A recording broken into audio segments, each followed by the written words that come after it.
जो फिर वापस नहीं गई।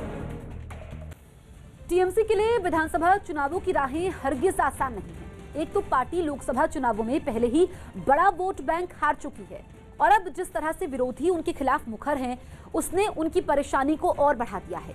इन्हीं परेशानियों के बीच बंगाल की सियासत में थर्ड फ्रंट की एंट्री ने सियासत की इस जंग को और रोचक बना दिया है, क्योंकि इसकी अगुवाई दरगाह फुरफुरा शरीफ के पीरजादा अब्बास सिद्दीकी कर रहे हैं।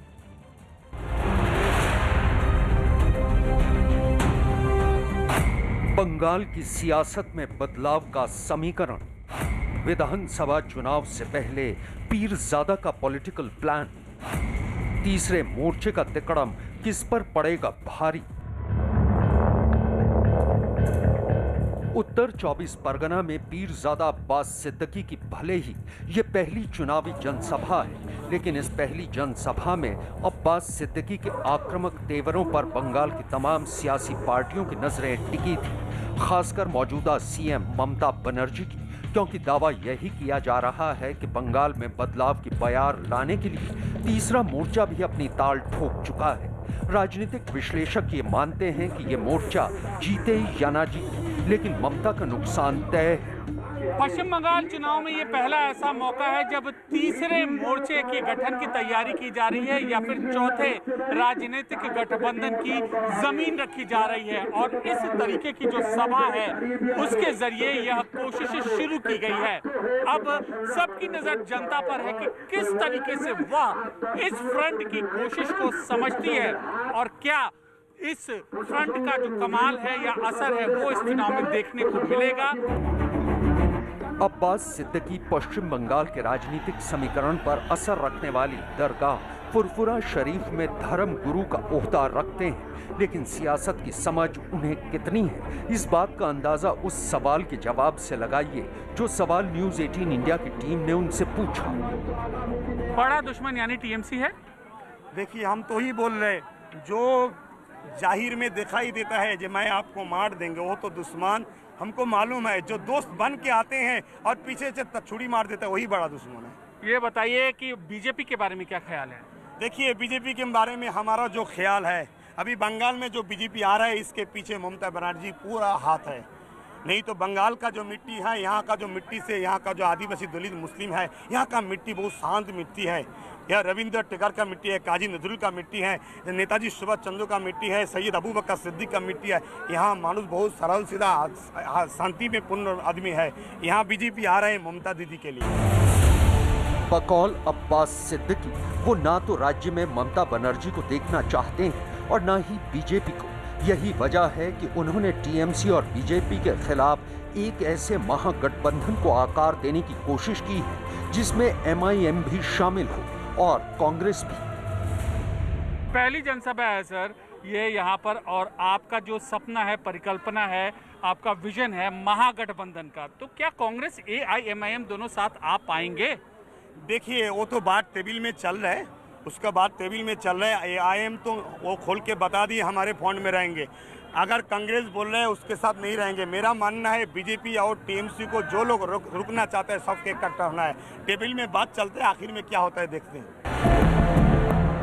इतना ही नहीं, दावा तो ये भी किया जा रहा है कि ये तीसरा मोर्चा जिन जिन सीटों पर चुनाव लड़ेगा उनमें से ज्यादातर सीटों पर उसे जीत हासिल होगी।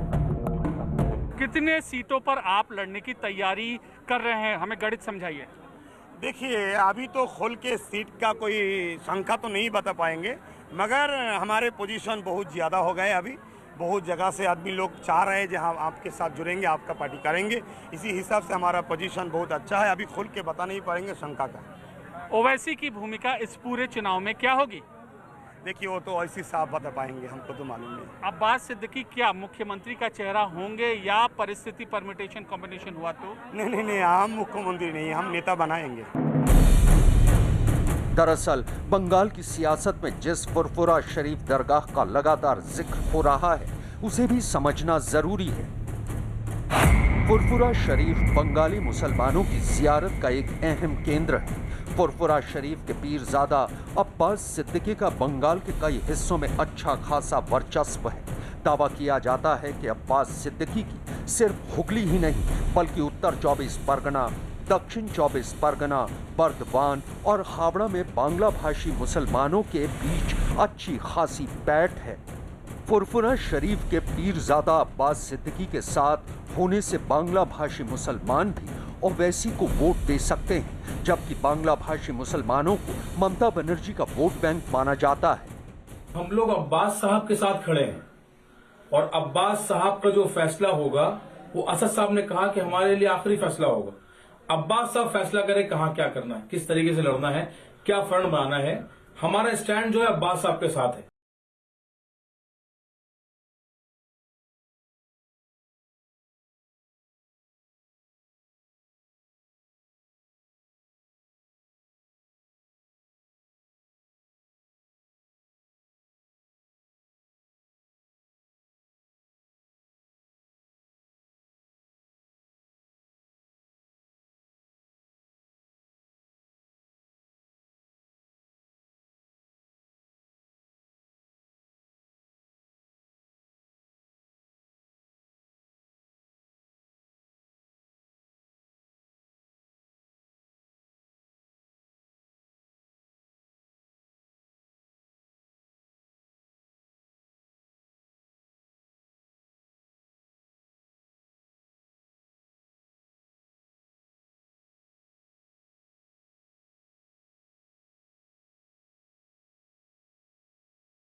नहीं पड़ेगा, नहीं पड़ेगा, कोई बात नहीं।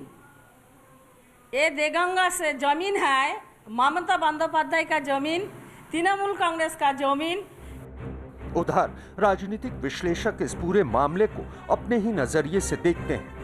मुझे नहीं लगता कि पश्चिम बंगाल में किसी भी स्थिति में तीसरे मोर्चे जैसा कुछ बनेगा। हाँ, आप कह सकते हैं कि जैसे अलग अलग राज्यों के चुनाव में कोई एक पार्टी खड़ी होती है, 2-3 छोटे छोटे दल मिलकर चुनाव लड़ते हैं और वो कुछ सीटों पर वोट कटवा, डैमेज करने वाले, डेंट करने वाले, बस इतनी ही भूमिका उनकी रहने वाली है। वहीं स्थानीय लोग धर्म और सियासत को अलग चश्मे के साथ देखना चाहते हैं। हालांकि ममता समर्थकों का दावा है कि अब्बास सिद्दीकी के आने से ममता बनर्जी को कोई नुकसान नहीं होने वाला है।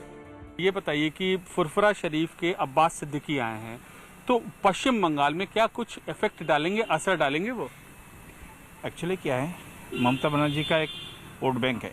काम तो पर्टिकुलरली बहुत ही अच्छा करे, ये नहीं कि उन्हें आने से अपन कुछ फर्क पड़ेगा। कि धर्म जाएगा रहेगा और राजनीति जाएगा रहेगा। अब्बास धर्म लिए ठीक है लेकिन राजनीति अच्छा नहीं है। पीरजादा अब्बास सिद्दीकी चुनाव में किसका खेल बिगाड़ेंगे, इस बात को समझने के लिए हमने एक मदरसे का भी रुख किया, लेकिन यहाँ लोगों ने पूरी तरह से अपने पत्ते खोलने से इनकार कर दिया। यहाँ टीएमसी सरकार है, जो सरकार आएगा और जनगण के लिए, पिछड़े बड़ा मानुस आदमी के लिए, इंसान के लिए जो काम करेगा, हम लोग उसी के वोट डालेंगे। ठीक नहीं हुआ था, अब किसी को वोट देगा नहीं देगा अब लोग ठीक नहीं करता है। हमको परिस्थिति जैसा होता है ऐसे ही वोट देगा।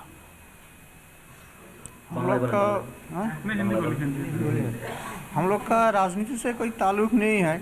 हम लोग ऐसे यहाँ का आम बंगाल का हम लोग को तो आम आदमी है, तो मतलब राजनीति का मोड़ जिधर घूरेगा उधर हम लोग वोट देने के लिए तैयार हैं। फैसला कांग्रेस आला कमान को लेना है। हालांकि पश्चिम बंगाल कांग्रेस ने भी तीसरे मोर्चे में शामिल होने का इशारा कर दिया है।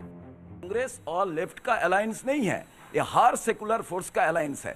वो सेकुलर फोर्स में अब्बास सिद्दीकी जी, उन्होंने जो कांग्रेस का पास लेटर लिखा है जी हम लोग आपका साथ आना चाहता है, लेफ्ट को लेकर लेटर लिखा है। हमारा प्रदेश कांग्रेस सभापति अधीर रंजन चौधरी और अपोजिशन लीडर हमारा बंगाल का अब्दुल मन्नान साहेब, उन्होंने बातचीत कर रहा है। मैं सोचता हूँ जितना सेकुलर फोर्स है, जो थर्ड अल्टरनेटिव बंगाल का जनता चाह रहा है, इसके लिए हम लोग जो भी करना है, ये पार्टी का बात नहीं है, आम जनता बंगाल में वो अलायंस चाह रहा है जो थर्ड अल्टरनेटिव। इन तमाम बातों के इतर बीजेपी पूरे आत्मविश्वास के साथ चुनावी मैदान में अपना दम दिखा रही है।